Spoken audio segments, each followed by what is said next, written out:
Hey, how's everybody doing tonight? Welcome to the Snare Man podcast. And tonight we're going to be making some Pennsylvania snares. What I want to show you is Pennsylvania on their snares requires a breakaway device. This is a 350-pound breakaway J hook. Okay, kind of looks like that. Got a little loop on one side. And the order calls for a micro lock. Okay.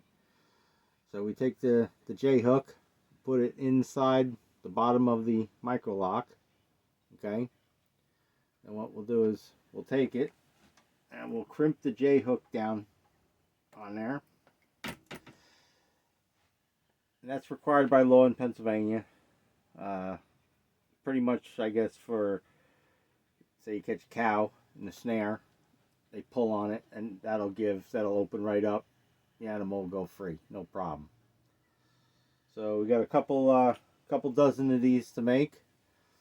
Got another one I got to put on here.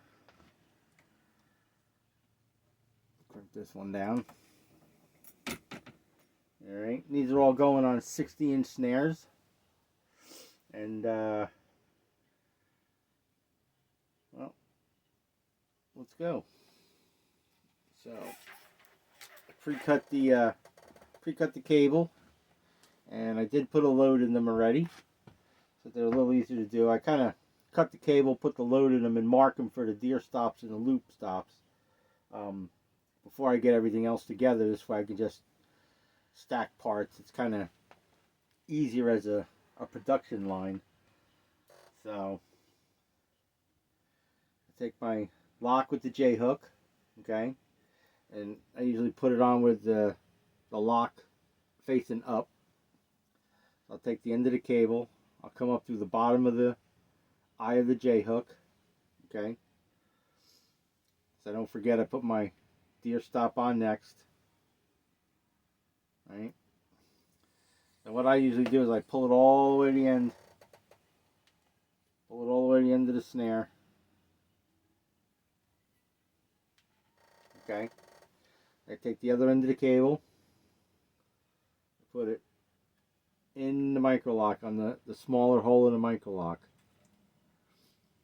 I pull it through, and that will give you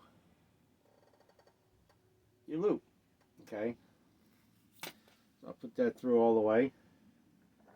Then I'll take a plastic piece of support tubing, slide that on there. Then I'll take another stop, and I'll put the other stop on there. That's to restrict the loop, so that the loop doesn't open any bigger than a 12-inch loop. I pre-marked that on the cable when I cut the cable. Okay. We use a 9-gauge end swivel. We'll use a flat washer, so that when I put the ferrule on the end of the cable, the washer won't banged up on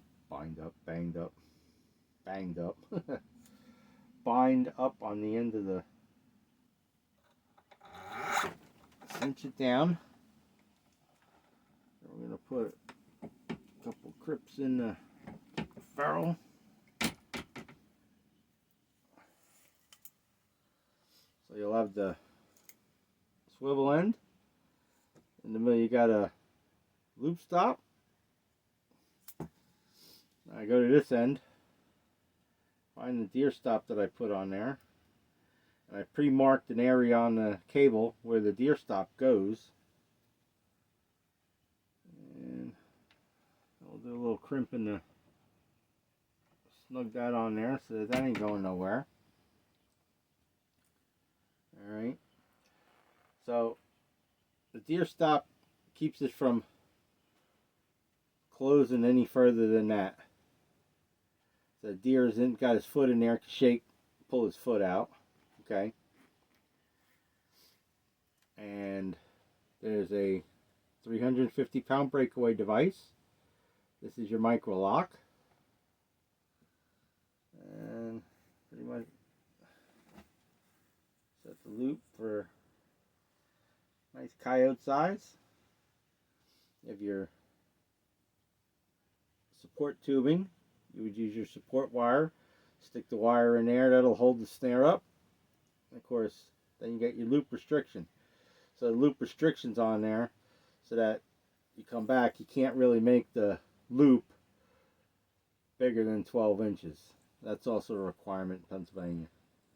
So that snare's done. So we got a couple dozen to make. So I'll show you a few more. We'll work through a couple more here. So hope everybody's been catching stuff. It is middle of January. Everything should be running around. Some states are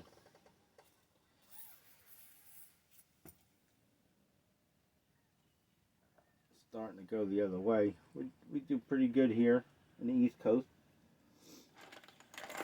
so far. First, still holding up pretty good. So hasn't really been too bitterly cold out. We've had a lot of rain too the last couple of days. Everybody's tired of rain. They don't want snow, but they're tired of rain.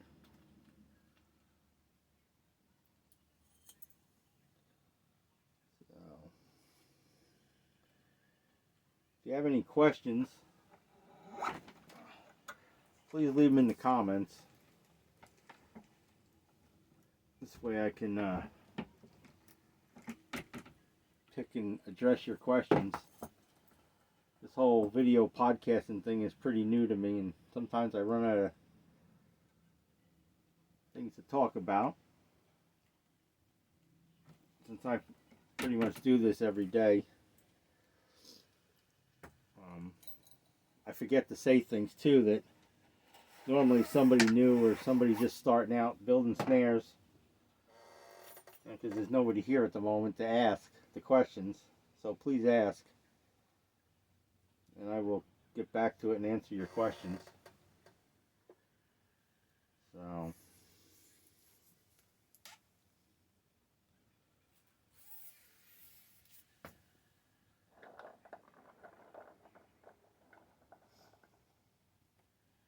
if you've never snared before, you should see if your state has a snaring section in your Trapper Ed class.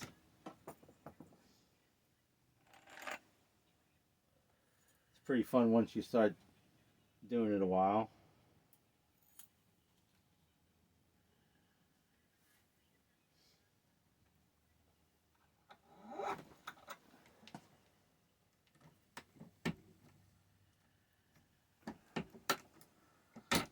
Things down.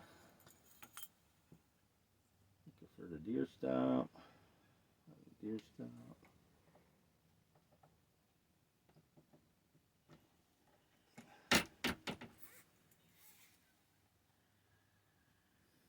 Another nice snare.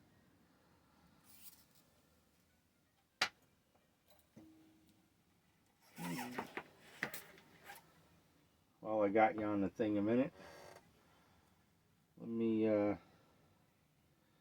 give a quick rundown of our sponsors. One of our sponsors is ACP Rednecks Pride Game Calls and Outdoor Sense. And then there is Brian Flowers, Fur Life TV. And then, of course, us here at Snare One, suppliers of the world's finest snare cable. We don't use Chinese cable, guaranteed. So, tubing, loop stop. So that's the problem. I start talking and I kind of forget what I'm doing sometimes.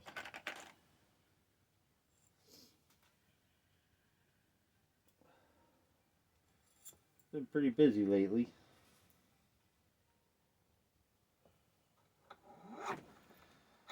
Not 100% sure why, with the way fur prices are, but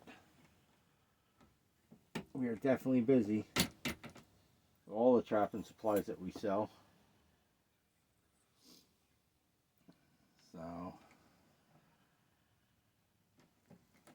we also hit quite a bit in the survival snare classes and stuff like that too. So if you're interested in that,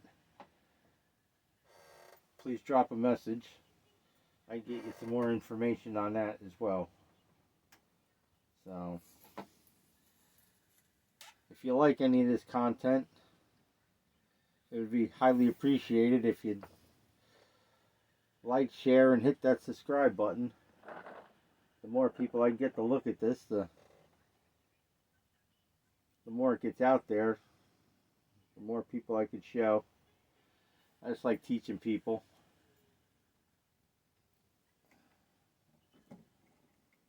Try to keep this art of trapping and the fur industry alive.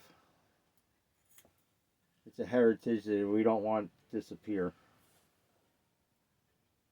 So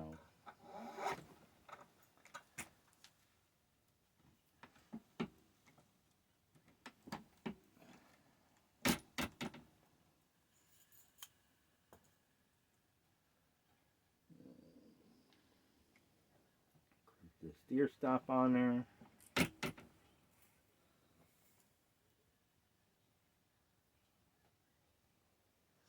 There you go.